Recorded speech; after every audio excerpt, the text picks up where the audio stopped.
Hello, today we are going to talk about Adolf Hitler, founder and leader of the Nazi Party, Reich Chancellor and guiding spirit of the Third Reich from 1933 to 1945, head of state and supreme commander of the armed forces. Adolf Hitler was born in Braunau am Inn, Austria, on April 20, 1889.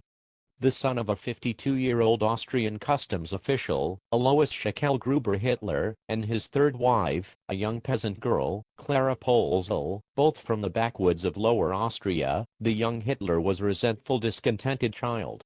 Moody, lazy, of unstable temperament, he was deeply hostile towards his strict, authoritarian father and strongly attached to his indulgent, hard-working mother, whose death from cancer in December 1908 was a shattering blow to the adolescent Hitler. After spending 4 years in the Realschule in Linz, he left school at the age of 16 with dreams of becoming a painter. In October 1907, the provincial, middle-class boy left home for Vienna, where he was to remain until 1913, leading a bohemian, vagabond existence.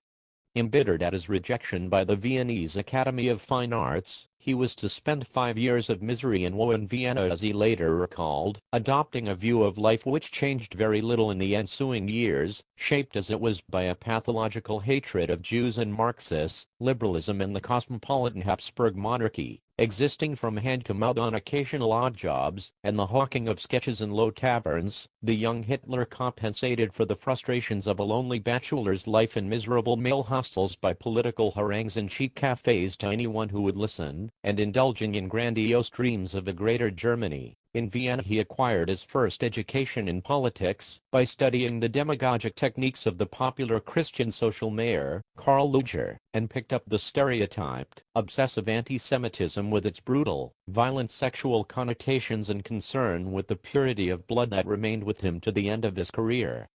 From crackpot racial theorists like the defrocked monk, Lenz von Liebenfels, and the Austrian pan-German leader, George von Schirmerer, the young Hitler learned to discern in the eternal Jew the symbol and cause of all chaos, corruption, and destruction in culture, politics and the economy.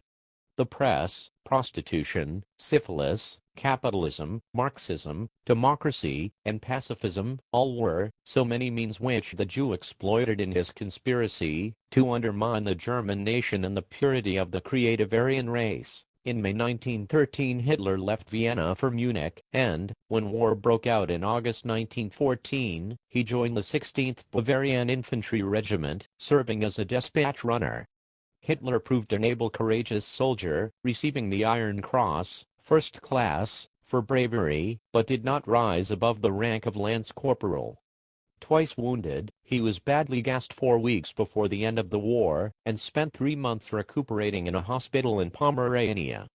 Temporarily blinded and driven to impotent rage by the abortive November 1918 revolution in Germany as well as the military defeat, Hitler, once restored, was convinced that fate had chosen him to rescue a humiliated nation from the shackles of the Versailles Treaty, from Bolsheviks and Jews, assigned by the Reichswehr in the summer of 1919 to educational duties which consisted largely of spying on political parties in the overheated atmosphere of post-revolutionary Munich. Hitler was sent to investigate a small nationalistic group of idealists, the German Workers' Party.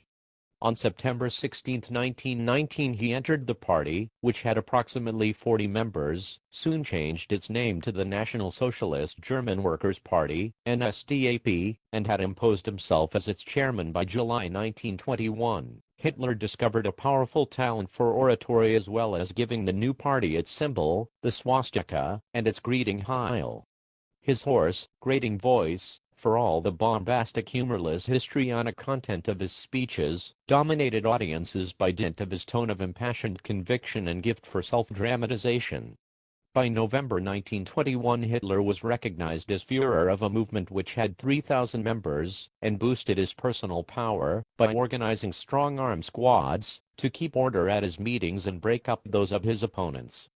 Out of these squads grew the stormtroopers, organized by Captain Ernst Röhm, Hitler's black-shirted personal bodyguard, the Schutzstaffel, SS. Hitler focused his propaganda against the Versailles Treaty, the November criminals, the Marxists and the visible, internal enemy number one, the Jew, who was responsible for all Germany's domestic problems.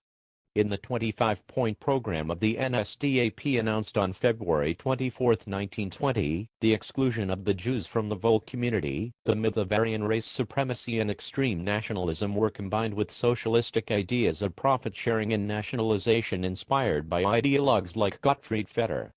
Hitler's first written utterance on political questions dating from this period emphasized that what he called the anti-Semitism of reason must lead to the systematic combating and elimination of Jewish privileges.